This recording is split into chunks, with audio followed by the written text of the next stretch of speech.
there and welcome to the Today We Craft channel. Today I'm going to be showing you how to make these foam building blocks.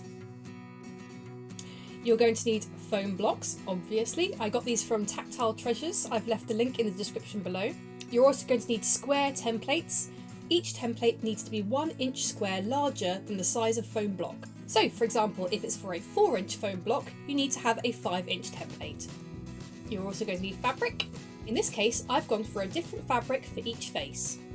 If you're planning on having letters or pictures on your foam blocks, make a grid on 4 pieces of paper. You can then use these to work out which letter needs to be on which face. For example, if I want to make the word owl, I know that I need to spread it out over 3 blocks and then have a space for a picture. Place all your fabrics on top of each other. Lay the template on top, and then use a quilter's roller cutter to cut out all the pieces at the same time. You'll then have 6 pieces of fabric exactly the same size. Pin these to the face of your blocks. This is to make sure that you're happy with the layout.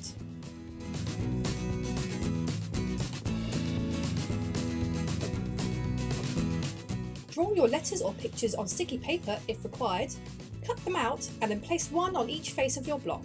You can then move these around as necessary.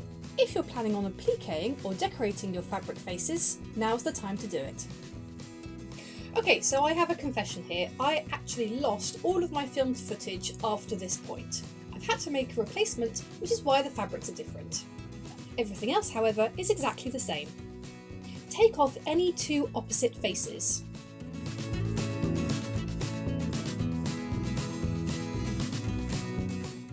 Reposition the pins on the remaining pieces of fabric so that the fabric is attached to each other rather than the foam block. Flip over the end piece so that the right sides of fabric are facing each other and make sure that it's lined up precisely before sewing along one side. For this we need a 1/2 inch seam allowance. Repeat this with the other 2 seams.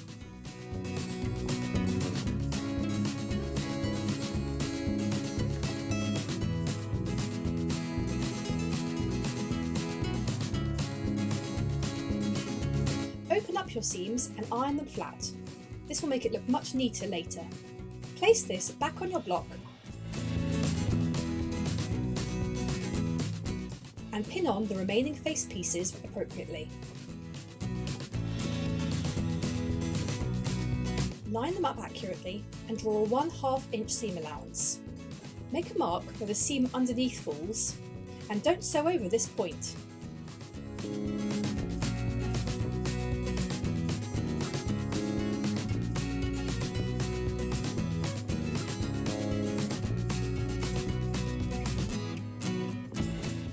You see, we've left the 2 ends open. I recommend that you iron all of your seams flat as you sew them. Replace this inside out onto the block. Take one of the opposite face pieces and pin it to begin to form the cube. Ensuring that you are always sewing exactly a 1/2 inch seam allowance will make sure that your cube is accurate.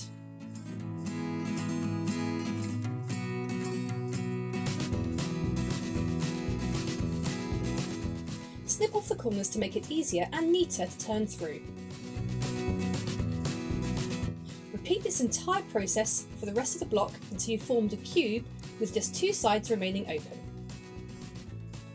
Turn this so it's the right way round and place the foam block inside, making sure that you have all the corners in the right places.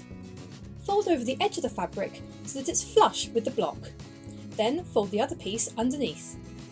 Pin to secure before doing the other side. Thread a needle with an appropriately coloured sewing thread and use an invisible stitch to sew up the remaining seams.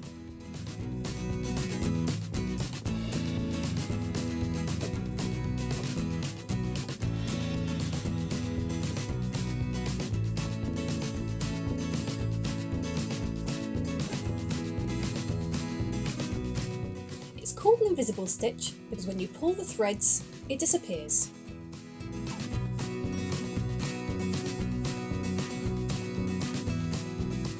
And that's your foam block finished! Make lots in different sizes and they make perfect personalised gifts for children.